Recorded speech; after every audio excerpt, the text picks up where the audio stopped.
Well, hey guys, welcome to the studio. I'm Steve from Recording Tips on Facebook. Come check us out. Today, the difference between the XR18 and the MR18.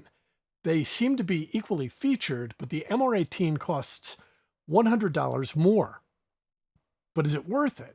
We have both of them here in the studio. Let's get to it. And here they are, seemingly identical when you look at how they're built, and they even come out of the same factory. There's a couple small differences in hardware, which we're going to get to, but does it sound any different? Yeah, let me show you how. First, a quick A/B test to get your ears on board with what we have here. In the lighthouse you can scan the water. That's Behringer. Peacefully Here's Midas. watch as the waves crash upon the shoreline. Melodies flow through the air sung by somebody's daughter. Midas. Symphony. Can't tell much of a difference. Neither can I, and probably on YouTube you won't be able to either. I can tell you on good monitors, I do notice a difference though.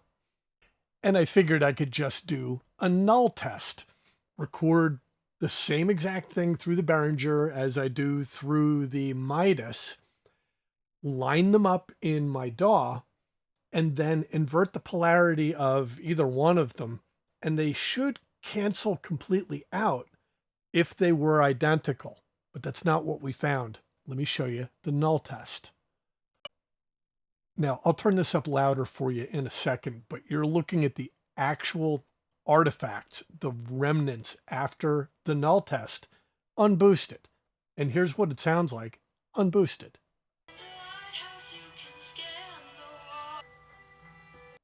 Okay, you may not have heard much.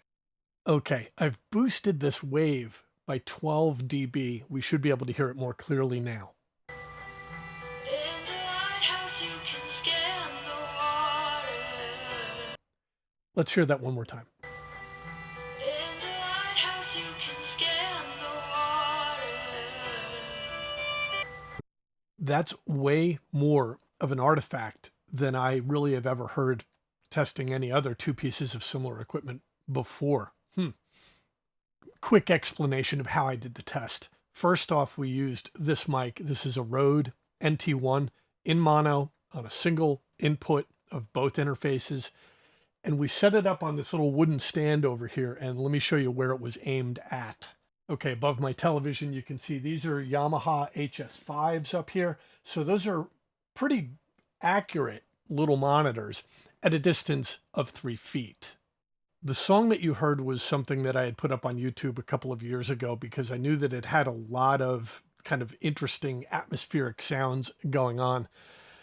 I didn't really hear a lot of null test dropout in the bass. Everything was in the mids or in the treble. And the reason that I chose not to do this in stereo is because stereo has kind of phase issues of its own. And I figured with a single microphone that if I didn't move the microphone between the tests and I didn't change the volume of the YouTube video, that would give me a pretty accurate representation of something that I knew was pretty much full range to begin with. So with that in mind, you are hearing a mono capture of a stereo mix of a song that I just happen to have the rights to because I don't want to, play you Beatles music and have YouTube shut this down because, that'll happen. Let's listen to the A/B one more time. In the lighthouse you can scan the water. Peace. In the lighthouse you can scan the water. Midas. In the lighthouse you can scan the water. Peacefully watch as the waves crash upon the shoreline. Melodies flow through the air sung by somebody's daughter. Something really weird that I did not expect though, one of these units was really far louder than the other one. In other words, their preamp had way more gain than the other one. Which one would you guess is louder? By 4.8 dB, the Behringer was louder. So when I put these tracks up into my DAW, I had to boost the Midas 4.8 dB so I could get it to hit the same peaks and the same levels as the Behringer. I found that a little bit weird. In the real world, I'm not sure that I would even care about that, but it's worth mentioning. As far as the actual hardware, this is the XR18, the lower price one. And if you look at the input jacks on here, they're XLR or quarter, 16 channels of that, but they're not locking. And this is the Midas MR18, and you see that little chrome tab on top of each of these inputs. That's a lock for all 16 of them. And not only is it locking versus unlocking, it seems to be just overall a better built and more robust jack. You know, years ago, a buddy of mine were in the studio together and he had an Audient interface with, premium Audient preamps. And I had my back then, little Behringer UMC 404 HD. And we said, hey, let's do an A/B test. And we did a similar test to this. And when we A/B'd the results back and forth from one to the other, I could hear it. I could hear that the Audient was maybe 1% better than the Behringer. But then I'd walk out of the room and I'd blindly walk back in, not knowing which one my buddy was playing, and I couldn't tell you.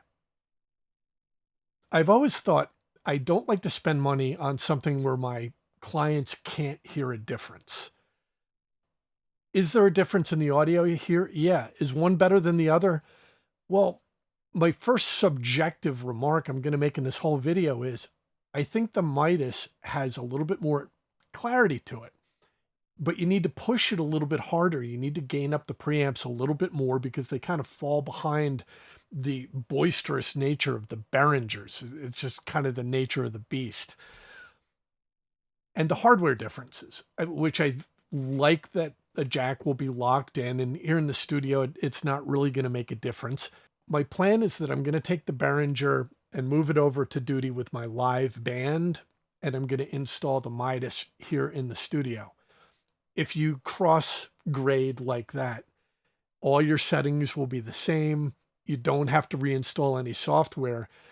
Like the names of input 7 is still my M3 keyboard, and it's still labeled that and gained properly and still even EQ'd the way that I had it. I didn't have to change anything to switch from one to the other.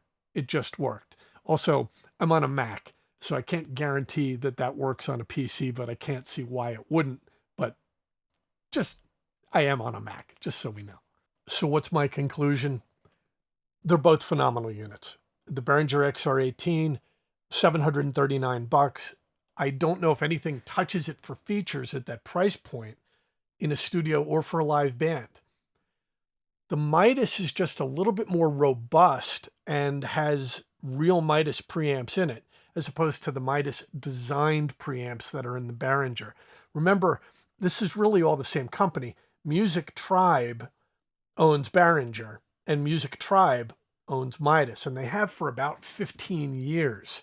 So as Music Tribe's been financing R&D from Midas and learning everything that they learn, and since they own it, they say, well, we're going to let you use your design in the Behringer one, but Midas, when they put the Midas stamp on it, they don't want just the design designed for this unit. They want legit Midas preamps, and they're audibly different.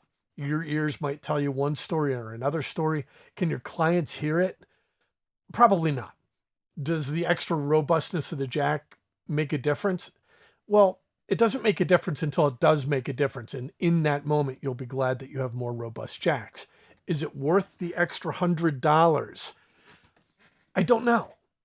I would almost rather have $100 in my pocket and say, hey, I can't tell the difference between these things. It's so slight. But the other part of me says, well, it's kind of like an insurance policy. If I spend the extra $100, I know I'm getting the better quality and I know I'm getting the better build. You can make that decision on your own. As far as I'm concerned, I like both for different reasons. And I think if I had to buy both again, I would buy one of each.